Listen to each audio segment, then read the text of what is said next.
बिस्मिल्लाहिर्रहमानिर्रहीम। मोहम्मद हामिद आपके खिदमत में हाजिर है। आप देख रहे हैं YH टॉक्स।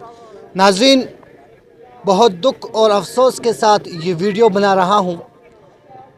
जनाब, इस्लामाबाद नेशनल प्रेस क्लब के बाहर मौजूद हूँ। ये वो जगह है जहाँ पे